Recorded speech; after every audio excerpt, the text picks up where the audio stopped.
حضرت مطر ابن اقامس رضی اللہ عنہ سے روایت ہے کہ حضور اکرم صلی اللہ علیہ وآلہ وسلم نے فرمایا، جب اللہ تعالیٰ کسی بندے کے لیے کسی زمین پر موت مقدر کر دیتا ہے تو اس علاقے کی طرف اس کے لیے کوئی کام یا ضرورت مقرر فرما دیتا ہے۔ ایک ہے اجر مسمى، یہ یہاں اس کا ذکر ہے پہلے کہ اگر خدا کے ہاں کسی بات کا فیصلہ ہو کہ فلاں جگہ اس نے مرنا ہے، یہ اجر مسمى ہے، یہ ایسی تقدیر ہے جس میں کوئی تبدیلی ممکن نہیں۔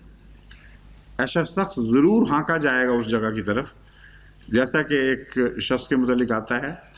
کہ اس کو ایک دربار میں بیٹھا ہوا ایک دربار بہت مقرب تھا خلیفہ وقت کا، یا خلیفہ بادشاہ کے معنوں میں استعمال ہوتا ہے، ایک بادشاہ کا مقرب تھا، درباری صاحب منصب تھا، وہ دربار میں بیٹھا ہوا بارہا ملک الموت کو دیکھتا تھا کہ وہ آتا ہے اور اس کی طرف گھور رہا ہے اور بڑی تیز نظروں سے اس کو دیکھتا ہے، تاکتا ہے۔ تو وہ بیچارہ ڈر گیا، اس نے بادشاہ سے ذکر کیا کہ مجھے تو بڑا خطرہ لگ رہا ہے، کیونکہ میں بارہا کشفی طور پر ملک الموت کو دیکھتا ہوں، مجھے تاک کر اس طرح نشانہ بنا کر دیکھ رہا ہوتا ہے۔ تو بادشاہ نے کہا کہ بات یہ ہے کہ ابھی ایک قافلہ چین کے لیے روانہ ہو رہا ہے، تو تم چپ کر کے تیاری کرو اور راتوں رات اس قافلے کے ساتھ چین بھاگ جاؤ، اور جگہ تو مقدر ہے،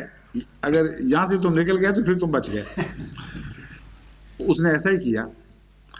جب وہ چین کے ساحل پر جہاز پہنچا ہے اور وہ اتر رہا تو وہاں ملک الموت آگے کھڑے تھے، اور انہوں نے کہا کہ الحمدللہ تم پہنچ گئے یہاں، میں بھی حیران ہو کے تمہیں دیکھا کرتا تھا، خدا نے کہا چین میں اس کی جان لو، تم وہاں بیٹھے ہوئے تھے، میں چین میں کیسے جان لے لیتا اور وقت تھوڑا رہ گیا تھا، میں بہت پریشان تھا، تو شکر ہے تم پہنچ گئے یہاں۔ تو ایک اجر مسمى یہ بھی ہے، یعنی بعض جگہوں بعض صورتوں میں یہ بھی ہم دیکھتے ہیں کہ صاف خدا کی تقدیر دکھاتی ہے کہ ایک شخص کی ایک وقت مقرر، جگہ مقرر، وہ ٹل نہیں سکتی، ضرور وہاں جا کر مرتا ہے۔